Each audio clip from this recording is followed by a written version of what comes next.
하나님의 놀라운 능력이 함께하기를 축복하며 우리 주 예수 그리스도의 이름으로 기도합니다. 아멘. 네, 여러분 반갑습니다. 이제 쿠르빌라 교수님의 설교 세미나를 들으면서 한 가지 양손이 자유로워야 된다. 그동안 마이크 들고 했는데 앞으로는 요 마이크를 써보도록 하겠습니다. 하나씩 배우려고요. 자, 네, 하나님의 말씀입니다. 미국의 여배우 나탈리 포트만을 여러분 아마 알고 계시죠? 레옹에서 마틸다 역으로 출연한 뒤로 여러 유명한 영화에 출연하면서 미국의 대표적인 미녀 여배우가 되었지요. 그녀는 외모만 아니라 지성적으로도 탁월했다고 합니다. 그녀는 하버드 대학교에서 심리학을 공부했습니다. 참 대단하죠? 그런 그녀가 2015년 하버드 대학교 졸업식에 초대받아 이런 말을 했다고 합니다. 오늘 인정할 것이 하나 있습니다. 졸업한 지 12년이나 지났지만 난 아직도 내 자신의 가치에 대해 불안감을 느낍니다. 라고 말을 시작했다고 합니다. 그러면서 오늘 느낌이 마치 1999년 맨 처음 하버드대에 입학했을 때의 느낌과 비슷합니다. 내가 이 집단에 속할 만큼 똑똑하지 못하다고 느꼈고 입을 열 때마다 멍청한 여배우에 불과하다는 걸 증명하는 것처럼 느껴졌습니다. 라고 말했다고 합니다. 정말 우리가 보기에는 모든 것을 다 가진 여배우인 것 같았지만 속으로는 자신의 무가치함과 싸우고 있었던 모양입니다. 자, 하버드라는 학력이 자기 것 같지 않고 자기가 남을 속이는 것만 같다고 고백했습니다. 워낙 똑똑한 사람이 많은 집안에서 자랐던 그녀는 자신은 그들 앞에 멍청한 여배우가 아니라는 사실을 입증하고 싶었다고 말합니다. 자, 우리 모두에게는 인정 욕구가 있습니다. 타인에게서 자신의 존재와 가치를 인정받고 싶어하는 욕구입니다. 다른 사람에게 존중받고 또 인정받을 때 자존감이 높아지고 심리적인 안정과 자신감을 얻게 되죠. 반면에 이 인정 욕구가 채워지지 않을 때 불안과 우울함을 가지게 됩니다. 타인의 인정이 부족하다고 느끼면 스스로의 가치에 의문을 가지게 되고 당연히 자존감이 약해지게 되겠지요. 자, 우리가 열심히 공부하고 또 일하는 동기 중에도 이렇게 나의 가치를 남들에게 인정받고 싶은 그런 욕구가 아마도 숨어 있을 것입니다. 내가 돈을 많이 벌고 더 높은 지위에 올라가면 사람들이 나를 인정해 주겠지. 더 나를 가치 있는 존재로 봐주겠지. 그리고 나의 존재 가치를 인정받기 위해 주변 사람들과 또 갈등하는 분들도 계실 것입니다. 여러분도 혹시 자신의 가치를 인정받기 위해 싸우고 계십니까? 저는 오늘 나의 가치를 발견할 수 있는 다른 길을 여러분 앞에 보여드리고 싶습니다. 자, 성경에서 시편 8편 말씀이 있는데 바로 여기에서 우리 자신의 가치를 발견할 수 있는 그런 지혜를 배우게 됩니다. 그래서 오늘 저는 나의 가치라는 제목을 가지고 하나님의 말씀을 오늘 나누겠습니다. 먼저 우리 시편 8편 9절까지 있는 말씀인데 제가 먼저 읽고 여러분 다음 절 읽어주십시오. 여호와 우리 주여, 주의 이름이 온 땅에 어찌 그리 아름다운지요. 주의 영광이 하늘을 덮었나이다. 주의 대적으로 말미암아 어린아이들과 젖먹이들의 입으로 권능을 세우시며 이는 원수들과 우복자들을 잠잠하게 하려 하심이니이다. 주의 손가락으로 만드신 주의 하늘과 주께서 베풀어 두신 달과 별들을 내가 보오니 사람이 무엇이기에 주께서 그를 생각하시며 인자가 무엇이기에 주께서 그를 돌보시나이까. 그를 하나님보다 조금 못하게 하시고 영화와 존귀로 관을 씌우셨나이다. 주의 손으로 만드신 것을 다스리게 하시고 만물을 그의 발 아래 두셨으니 곧 모든 소와 양과 들짐승이며 공중의 새와 바다의 물고기와 바닷길에 다니는 것이니이다. 함께 읽겠습니다. 여호와 우리 주여, 주의 이름이 온 땅에 어찌 그리 아름다운지요. 아멘. 자, 나의 가치는 하나님과의 관계 속에서 발견됩니다. 하나님을 알게 될 때 비로소 나의 존재 가치를 알게 된다는 뜻이지요. 자, 오늘 다윗은 첫 절에서 창조주 하나님의 위대하심을 찬양하고 있습니다. 여호와 우리 주여, 주의 이름이 온 땅에 어찌 그리 아름다운지요. 주의 영광이 하늘을 덮었나이다 말씀합니다. 1절에서 다윗은 창조주 하나님의 그 영광을 찬양하고 있습니다. 하나님을 여호와라고 부르는데요. 여호와는 이스라엘과 언약을 맺으신 하나님의 고유한 이름입니다. 영어로는 I am, 나는 있다. 우리말로는 스스로 있는 자라고 하지요. 하나님은 애굽에서 종살이하고 있던 이 이스라엘 백성들을 구원하실 때 바로 이 이름을 그들에게 알려주셨습니다. 그들의 조상 아브라함과 맺었던 언약을 신실하게 지키시기 위해 곤경에 처해 있는 그들을 구원하시죠. 그래서 여호와는 이스라엘을 사랑하시는 구원자 하나님의 이름입니다. 다윗은 이 하나님을 또한 우리 주라고 부르기도 합니다. 여러분, 주라는 말 다 아시죠? 왕 또는 주인을 가리킵니다. 구원자이신, 그들을 구원하신 여호와 하나님은 자신들의 왕임을, 절대적으로 순종해야 할 대상임을 지금 고백하고 있습니다. 다윗은 여호와의 이름이 온 땅에 아름답다고 선포합니다. 여기서 아름답다라는 단어로 번역된 이 히브리어는 원래 힘과 권세를 가리키는 단어입니다. 그래서 위엄이 있다, 장엄하다라는 의미입니다. 자, 왕이신 주님의 이름이 온 땅과 하늘에 장엄하다, 위엄이 있다라는 의미입니다. 어째서 그럴까요?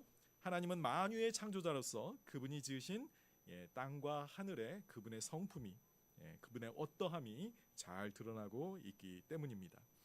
다윗은 이런 여호와의 장엄함에 감탄하면서 그분을 찬양하고 있습니다. 여기서 그리스도인들이 세상을 바라보는 방식, 즉 기독교 세계관이 드러나게 되죠. 다윗이 바라보고 있는 세상은 어떻습니까? 하나님의 위엄과 영광이 드러나는 장소입니다. 하나님이 세상을 창조하셨기 때문에 이 세상은 그 자신의 자체로가 아니라 하나님이 주시는 의미와 목적을 가지게 된다는 것입니다. 여러분, 반면에 이 창조주 하나님을 부정하게 될 때는 어떻게 이 우주가 보이게 될까요? 대표적인 무신론자인 리처드 도킨스는 이렇게 말한 적이 있습니다. 우리가 관측하는 우주는 본질적으로 설계도, 목적도, 선악도 없는 곳이다. 그리고 맹목적이고 매정한 무관심만 있는 곳에서나 기대할 수 있는 특징들을 그대로 갖추고 있다 라고 말합니다. 여러분, 이런 무신론적인 시각에서 세상을 바라보면 이 아름다움은 아무 의미가 없는 거예요. 인생도, 거기에서 살고 있는 이 인생도 덧없고 무가치할 뿐입니다. 반면에 이 우주를 하나님의 지혜와 능력으로 창조하셨다고 인정할 때 비로소 우리는 의미와 목적, 그리고 나의 존재 가치를 발견할 수가 있는 것이죠. 여러분, 나의 가치는 내가 정하는 게 아닙니다. 다른 사람이 정해주는 것도 아닙니다. 이 세상을 창조하신 하나님이 결정해 주시는 것이죠. 2절에서 다윗은 하나님을 대적하는 자들을 언급합니다. 주의 대적으로 말미암아 어린아이들과 젖먹이들의 입으로 권능을 세우심이며 이는 원수들과 보복자들을 잠잠하게 하려 하심이니이다 그랬습니다. 하나님이 주의 대적들을 잠잠하게 하신다는 겁니다. 할 말을 잃어버리게 만드는 것이죠. 주의 대적은 누구일까요? 이 창조주 하나님을 부정하고 하나님의 백성들을 대적하는 그런 사람들일 것입니다. 그런데 하나님이 권능을 세우시는 방법이 참으로 놀랍습니다. 역설이죠. 어린아이들과 젖먹이의 입으로 권능을 세우신다고 합니다. 젖먹이와 어린아이들, 아기들을 의미하죠. 이런 가장 나약한 존재로, 이런 그들은 사실 말도 제대로 할 수 없는 그런 존재들인데 하나님은 놀랍게도 그런 작고 연약한 존재들의 입을 쓰셔서 자신의 권능을 세우신다. 원수를 잠잠케 하시게 한다는 것입니다. 하나님이 원수들을 굴복시키기 위해 엄청난 군대나 권력자의 힘을 필요로 하지 않으신다는 겁니다. 그분의 권세와 능력이 너무나도 탁월하기 때문에 그저 이 옹알거리는 어린아이 입으로 원수를 굴복시키실 수 있다는 뜻입니다. 자, 복음서를 읽어보면 이런 일이 예수님께 일어났던 장면을 보게 됩니다. 예수님은 자신이 메시아란 사실을 잘 공개하려고 하지 않으셨습니다. 자신의 사역에 방해가 되기 때문이었는데요. 그런데 지금 예루살렘에 딱 입성할 때만큼은 자신이 메시아, 그들의 그리스도임을 분명하게 드러내십니다. 그래서 사람들은 호산나 다윗의 자손이여 라고 하면서 예수님을 그들의 왕으로 맞이하게 됩니다. 예수님은 그 찬양을 그대로 받아들이셨습니다. 그런데 성 안에 들어오고 나서도 어린아이들이 계속해서 예수님을 메시아라고 계속 부르면서 찬양했습니다. 자, 이런 모습을 보고 있던 당시 기득권자들, 종교 지도자들인 대제사장과 바리새인들이 짜증이 났습니다. 화가 나서 예수님께 항의하죠. 15절과 16절입니다. 마태복음이에요. 대제사장들과 서기관들이 예수께서 하시는 이상한 일과 또 성전에서 소리질러 호산나 다윗의 자손이여 하는 어린이들을 보고 노하여 예수께 말하되 그들이 하는 말을 듣느냐?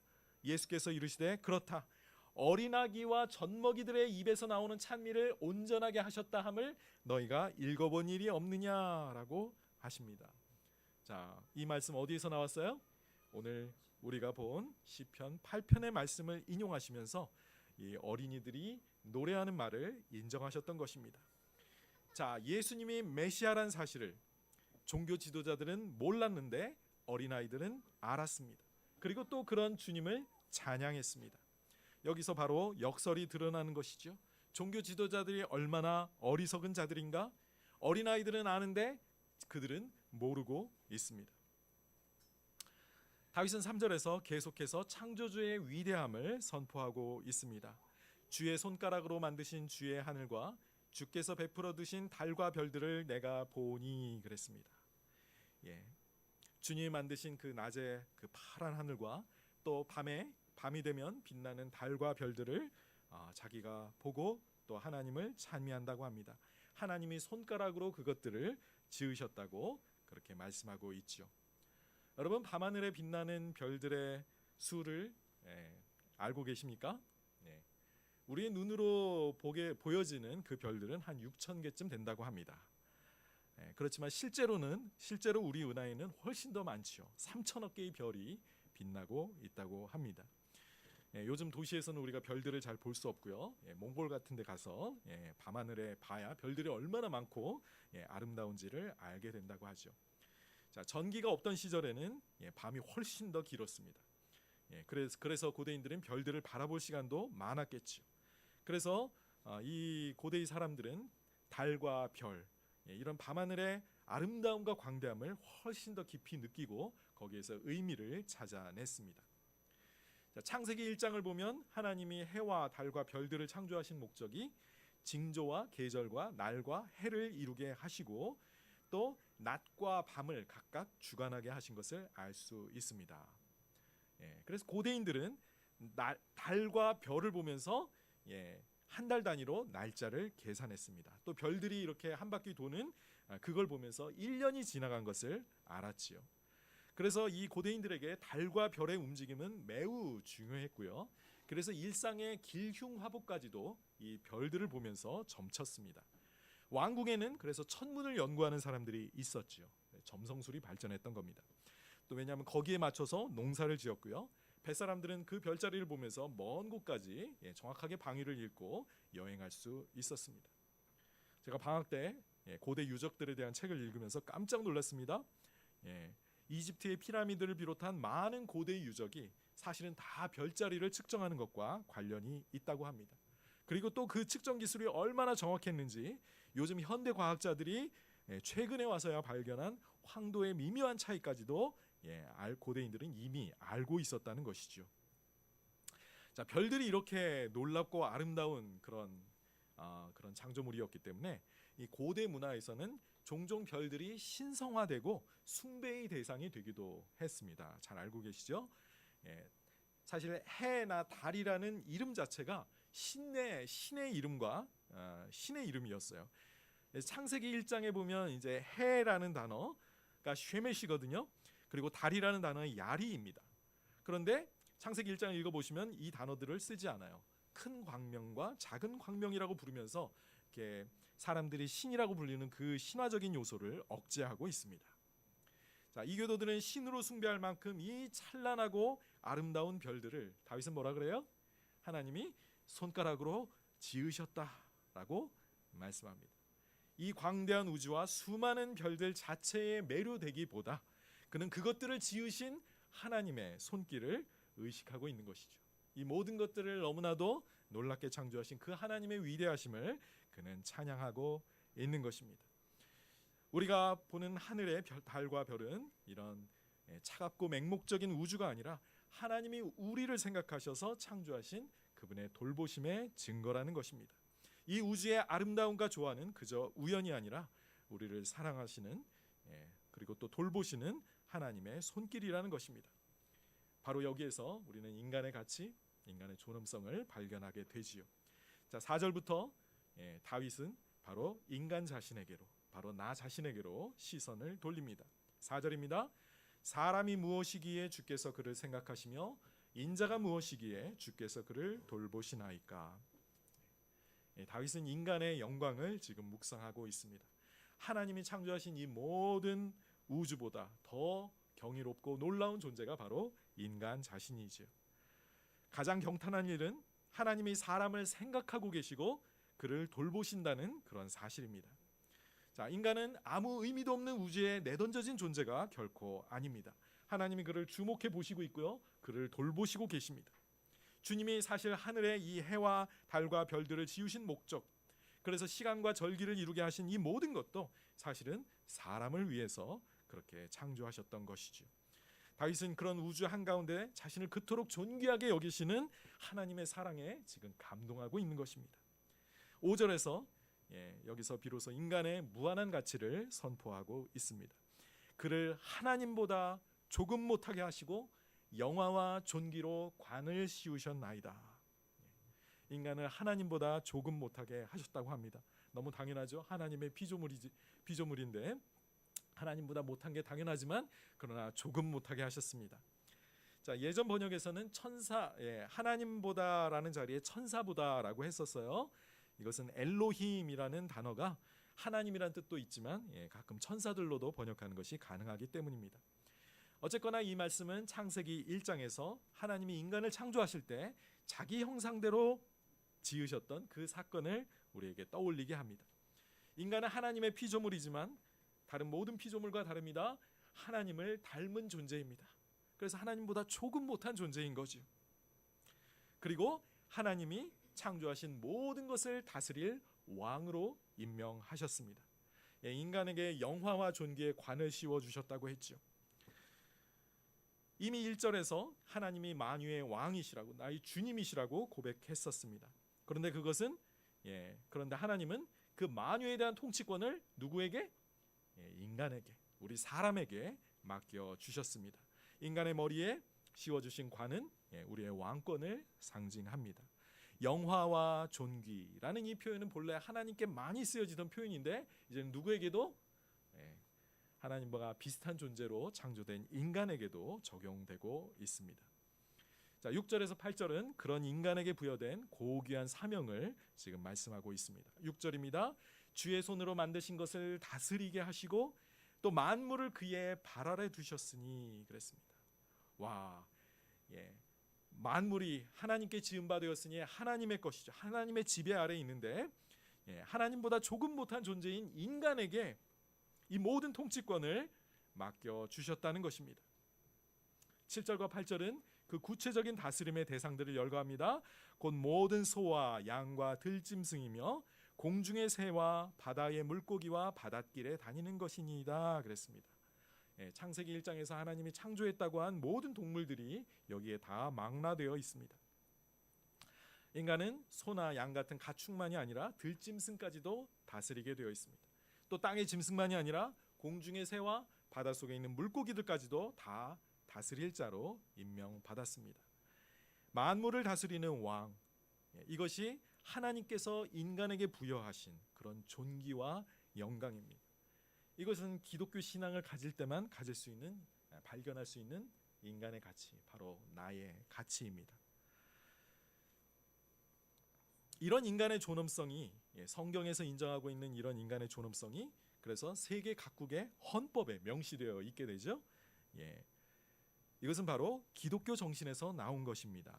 자, 미국은 청교도들을 이 신앙 때문에 피난을 왔던 청교도들이 세운 나라잖아요.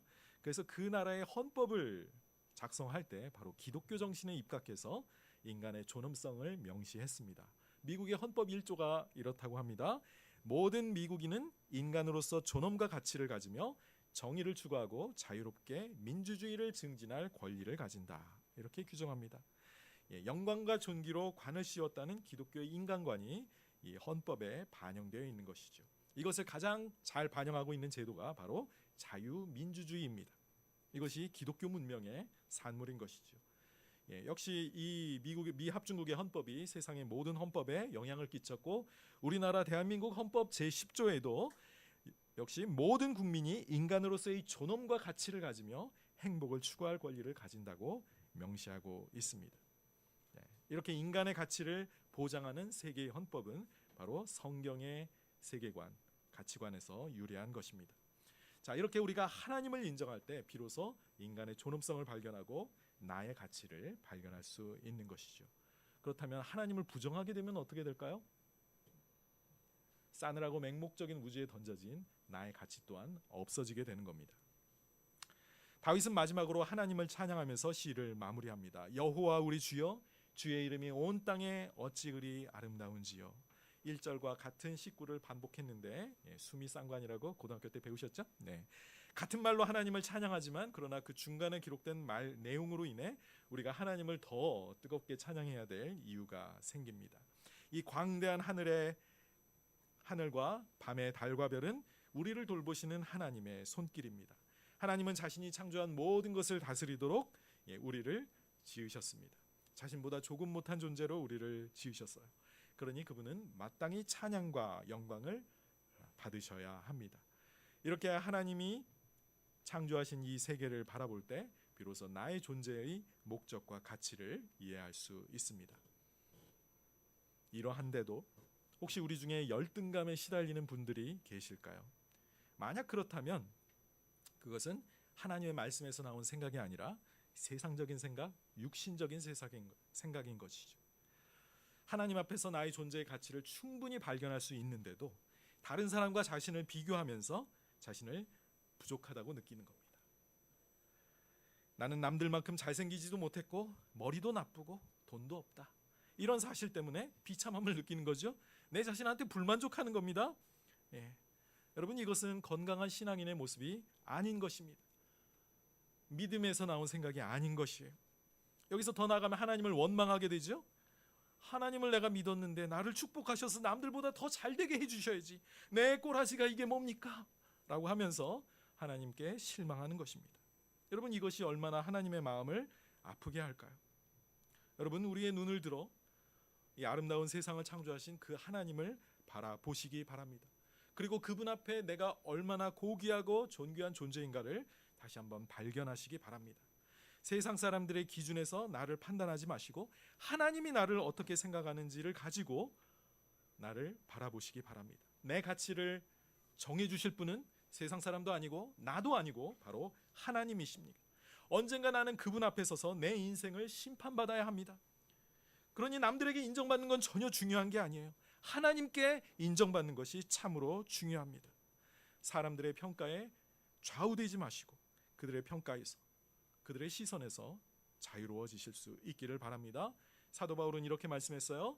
너희에게나 다른 사람에게나 판단받는 것이 내게는 매우 작은 일이라 나도 나를 판단하지 아니하노니 내가 자책할 아무것도 깨닫지 못하나 이로 말미암아 의롭다함을 얻지 못하노라. 다만 나를 심판하실 이는 주시니라 그랬습니다.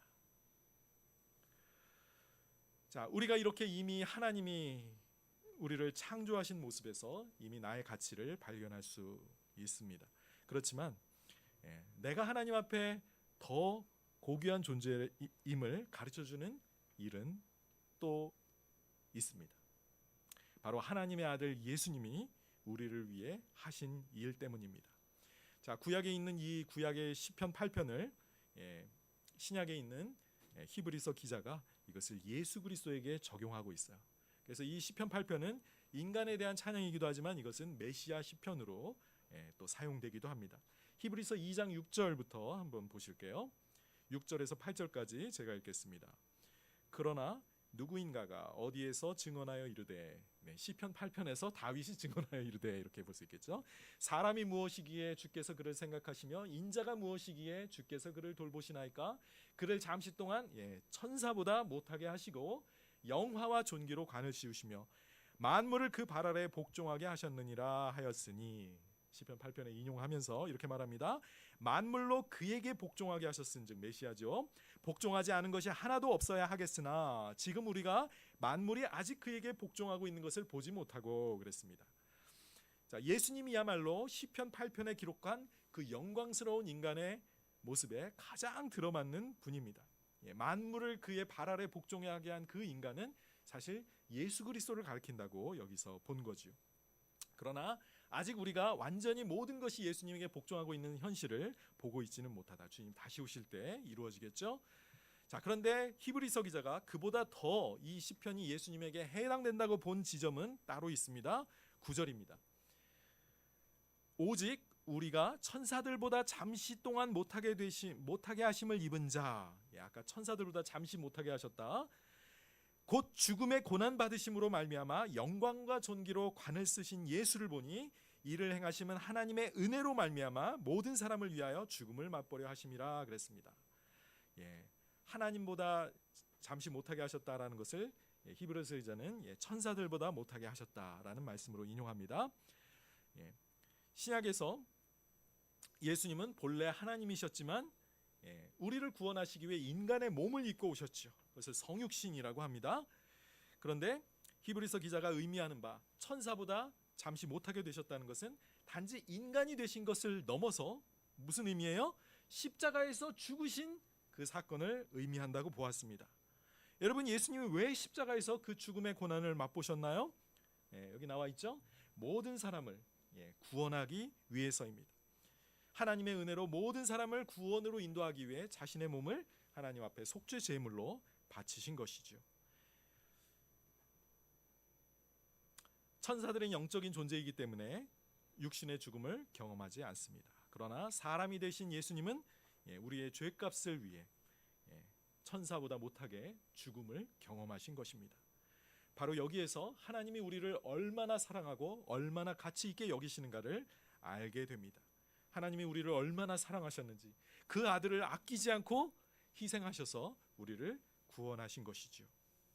그런 구원을 이루신 예수님을 이제부터 그 아버지 하나님께서 그를 존귀하게 하십니다. 10절입니다. 그러므로 만물이 그를 위하고 또한 그로 말미암은 이가 많은 아들들을 이끌어 영광에 들어가게 하시는 일에 그들의 구원의 창시자를 고난을 통하여 온전하게 하심이 마땅하도다 그랬습니다. 자, 우리는 이 예수님을 믿음으로 하나님의 영광에 들어갈 수 있게 되었다는 것입니다. 나는 예수님의 희생으로 구원받은 그런 존재입니다. 여러분, 이 사실을 알 때 하나님이 나를 얼마나 귀하게 여기시는가를 알게 되지요. 여러분, 세상은 자신의 가치를, 존재 가치를 인정받기 위해서 얼마나 투쟁을 벌이고 있는지 모릅니다. 이것을 사회학에서는 인정투쟁이라고 해요. 요즘 신문을 보니까 대다수의 초등학교에서 상장을 주지 않습니다. 왜 그럴까요? 부모들이 민원을 너무 많이 넣기 때문이라고 합니다. 자녀들이 상장을 받지 못하면 상처를 받고 열등감을 느끼기 때문입니다. 더 이상 운동회를 하면서 청백팀을 나누어서 경쟁하지 않습니다. 진 팀에 속한 학생들이 패배감을 맛보게 되기 때문에 그런 일은 있어서는 안 되는 것이죠. 그래서 그냥 게임을 체험하게 하는 방식으로 그렇게 운동회를 바꾸고 있다고 합니다. 그 신문 기자가 이렇게 말합니다. 과도한 경쟁은 문제지만 경쟁 자체를 금하는 것이 과연 교육에 좋을 것인가 질문을 하더군요. 왜냐하면 사회에 들어가자마자 우리는 다른 사람과의 경쟁 속에 던져지게 되기 때문이죠. 그런 경쟁을 아예 막는다는 것이 과연 좋을까요? 여러분, 이렇게 세상 사람들은 자신의 가치를 발견하려고 아우성을 치고 있습니다. 자신의 존재 가치를 조금이라도 부정당하면 분노하고 그래서 모욕과 상처를 받으면 인정투쟁을 벌이게 되는 것입니다. 여러분, 우리가 어떻게 살아야 하겠습니까? 오늘 말씀에서 나의 가치를 발견하는 새로운 길을 저는 제시했습니다. 나의 가치를 다른 사람에게서 인정받으려고 한다면 그것은 헛수고입니다. 나의 진정한 가치를 알려주실 수 있는 분은 오직 하나님이십니다. 이 하나님과 올바른 관계를 맺을 때 내가 비로소 얼마나 존귀한 존재인가를 알게 되는 것이죠. 여러분, 뭔가를 더 성취해야만 내가 더 가치 있게 된다고 생각하지 마시기 바랍니다. 하나님은 있는 그대로의 나의 존재 자체를 사랑하고 계십니다. 이 나를 위해 하나님의 아들 예수 그리스도를 희생하게 하셨습니다. 여러분, 더 높은 자리에 올라가지 않으셔도 하나님 앞에 괜찮아요. 돈 더 많이 벌지 않아도 괜찮아요. 하나님은 있는 그대로 여러분을 사랑하십니다. 나의 가치는 나의 소유에 달려있지 않습니다. 나의 지위에 달려있는 것도 아니지요. 나는 나의 존재 자체로 이미 하나님께 사랑받는 자요, 하나님 앞에 존귀한 자요, 만유를 다스릴 왕으로 운명 지어진 자입니다. 이렇게 나의 가치를 알 때 다른 사람과 싸우고 다투고 남이 가진 것 얻으려고 욕심낼 필요도 없습니다. 인정투쟁을 할 필요가 없는 것이지요. 그리고 또 한 가지 기억해야 될 것, 내가 하나님 앞에 이렇게 소중한 존재인 만큼 다른 사람도 하나님 앞에 그렇게 소중한 존재라는 사실을 우리는 또한 기억해야 하겠습니다. 내가 소중하고 하나님이 그렇게 소중히 여기시는 저 사람을 어떻게 대해야 할까요? 함부로 모욕하고 욕하고 짓밟고 없어져라. 하나님 앞에 형제에게 화내는 것으로도 살인하는 것과 같다고 주님이 말씀하셨습니다. 나는 세상에 둘도 없는 존재입니다. 그리고 하나님은 이 나를 있는 그대로 사랑하고 계십니다. 내가 되지 않은 그 무엇에 대해서 하나님은 나에게 책임을 묻지 않으실 겁니다. 이대로의 나를 통해 하나님은 영광 받으실 것이고 이런 나와 함께 이 평생을 동행해 주실 것입니다. 오늘 말씀을 요약합니다. 하나님을 인정할 때 비로소 나의 가치를 발견할 수 있습니다. 하나님이 창조하신 하늘과 달과 별은 모두 우리를 돌보시기 위한 하나님의 손길입니다. 하나님은 우리를 하나님보다 조금 못한 존재로 지으셨기에 최고의 영광과 존귀를 우리는 가지고 있습니다. 하나님은 인간에게 자신이 창조한 세계를 다스리게 하셨습니다. 마지막으로 하나님은 죄로 인해 죽어가는 우리들을 살리시기 위해 아들을 보내주셨습니다. 그 아들의 죽음과 부활로 우리는 구원받아서 하나님의 영광에 들어가게 되었습니다. 여러분, 바로 여기에 나의 가치, 나의 존귀함이 있습니다. 하나님을 모르는 사람들, 그들이 가진 어떤 것 절대 부러워하지 마시기 바랍니다. 내가 세상의 부귀영화를 못 누린다고 불평하는 분이 우리 가운데 없기를 바랍니다. 하나님은 나를 사랑하시고 나를 위해 자기의 목숨을 버리셨습니다. 이보다 더 행복한 존재가 어디 있을까요? 여러분, 하나님을 찬양합시다. 우리를 사랑하며 돌보시는 그분을 남은 평생 우리가 찬양하면서 살아가실 수 있기를 바랍니다. 잠시 눈을 감고 기도하시겠습니다.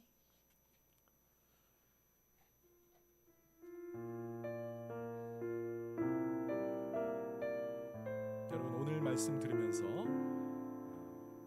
하나님이 여러분에게 어떤 생각을 주시는지 한번 돌아보시기 바랍니다. 나의 무가치함 때문에 괴로워하고 계십니까? 내가 아직도 성취하지 못한 꿈 때문에 사람들이 나를 인정해주지 않는다고 그렇게 생각하고 계십니까? 또 그런 꿈을 이루어주지 않는 하나님을 원망하고 있지는 않았습니까?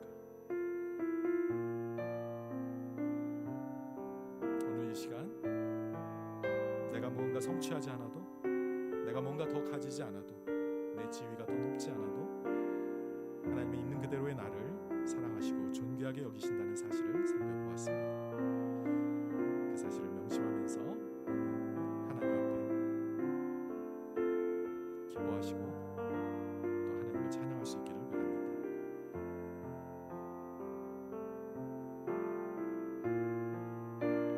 잠시 각자 하나님 앞에 감사의 고백을 올려보시기 바랍니다.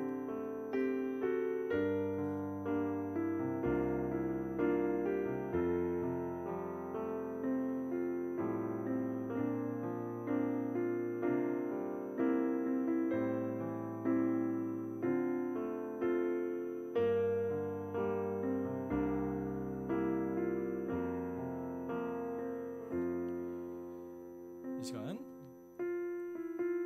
우리 같이 자리에서 일어나셔서 하나님 앞에 찬양으로 영광 돌려드리겠습니다.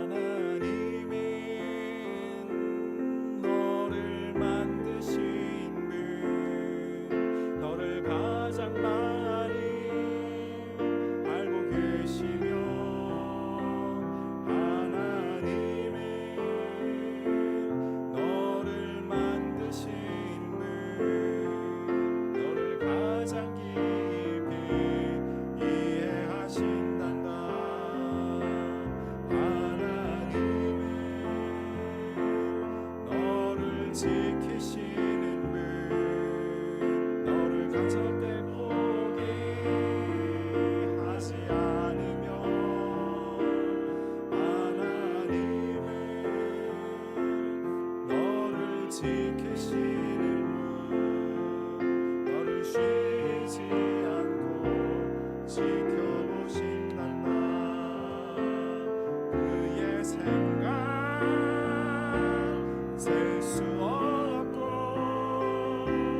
그의 자비 무궁하며 그의 성실 날마다 새롭고 그의 사랑 끝이 없단다. 하나님은 너를 원하시는 분 이 세상 그 무엇 그 누구보다 하나님은 너를 원하시는 분 너와 같이 있고 싶어 하신단다. 하나님은 너를 인도하는 분 광야에서도 폭풍 중에도 하나님은 너를 인도하는 분 푸른 초장으로 인도하신단다. 그의 생각 셀 수 없고 그의 삶이 무궁하며 그의 성실 날마다 새롭고 그의 사랑 끝이 없단다. 김명수 목사님 나오셔서 폐회기도 인도해 주시겠습니다.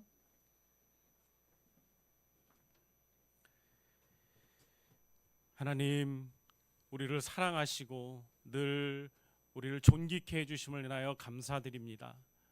세상 사람들은 우리를 향하여 쓸데없다고도 말하고 가치 없다고도 이야기하며 우리의 존재에 대해서 아무런 규정도 해주지 않을 때도 있습니다. 그러나 우리가 우리의 눈을 하늘을 바라보고 우리 안에 계신 성령님을 바라볼 때 나를 너무나 귀하게 여기시고 나를 너무나 사랑하시는 그 하나님을 만날 수 있음을 감사합니다.